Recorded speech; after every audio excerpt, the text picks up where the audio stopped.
Juda ko'pchilik bizda mana shunaqa suv bo'yidan joy so'ragandi. Mana kakras mana shu suv bo'yidan shunaqangi zo'r joy chiqib qolgan.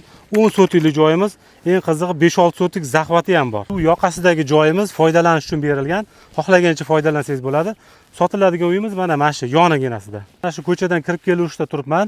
Shu joyimizda ariq bor, yozda to'lib suvlar oqadi. Shu ariqdan bu tarafi zaxvat hisoblanadi. Bu yog'imiz уже kadastrda bor. Kirib keluverish uchastkamizning fasadi 26 metr, uzunligi 42 metr bo'ladi. Ko'chamizda mashinalar serqatnov emas, chunki orqa tarafimiz tupik hisoblanadi. Agrorodimizda ko'rvoslar to'liq meva daraxtlari ekilgan. 4 xona katta uy ham bor. Bu joyi 4 ta 5 taga bemalol bo'lsa bo'ladi. Shu kiruvchi joyimizdan yo'l yiqib turib 4 ta 5 ta dacha bemalol solsangiz bo'ladi. Bilasizlar, katta kanallar oldida yozda qanaqa havo bo'lishini, bunaqa joylar defitsit bo'ladi yozda. Hozir narx yaxshiligida olib qo'yishni tavsiya qilamiz. 1 sotik uchun 8800 dollardan so'ralyapti. Kanalga obuna bo'lishni esdan chiqazmanglar. Shunaqangi suv bo'ylaridan sizlar uchun joylarni topib kelib qo'yib qo'ydik. Pastda raqamlar bor. Bemalol biz bilan bog'lansanglar bo'ladi.